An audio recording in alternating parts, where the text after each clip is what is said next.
మహిమ కలుగును గాక. ప్రస్తుతం మనం ఇశ్రాయేలులో ఉన్నటువంటి ఓల్డ్ సిటీలో ఉన్నాం అనమాట. ఇదిగో ఇదంతా ఓల్డ్ సిటీ ప్రకారం మనకు కనబడుతున్నది. ఇదిగో రాళ్ళు పడిపోయిన స్థలం మనకు కనబడుతుంది. రాళ్ళు చూసినట్లయితే చూడండి, రాళ్ళు ఎలా ఉన్నాయో, ఇవన్నీ రాళ్ళు అన్నమాట. ఏంటి ఇవి అని అంటే, యేసు ప్రభు వారు తన శిష్యులతో కలిసి ఉన్నప్పుడు శిష్యులు అంటారు, ఇదిగో బోధకుడా, ఈ రాళ్ళు, ఈ మందిరం ఎంత సుందరంగా ఉన్నదో చూడంటే ప్రభు అంటారు, ఒక దినాన రాళ్ల మీద రాళ్ళు లేకుండా ఉంటది అని అంటారు అనమాట.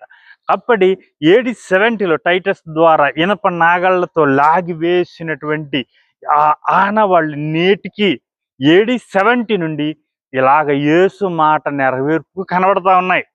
దీన్ని ఎజ్రాత్ ఇస్రాయేల్ అంటారు. ఇదంతా చూస్తున్నారు కదా ప్రియులారా, ఎజ్రాత్ ఇస్రాయేల్ అంటారు అనమాట. ఇగో ఎజ్రాత్ ఇస్రాయేల్ నుంచి మీకు నా శుభాలు తెలియపరుస్తున్నాను. దేవుడు మిమ్మల్ని దీవించునుగా. ఆమేన్.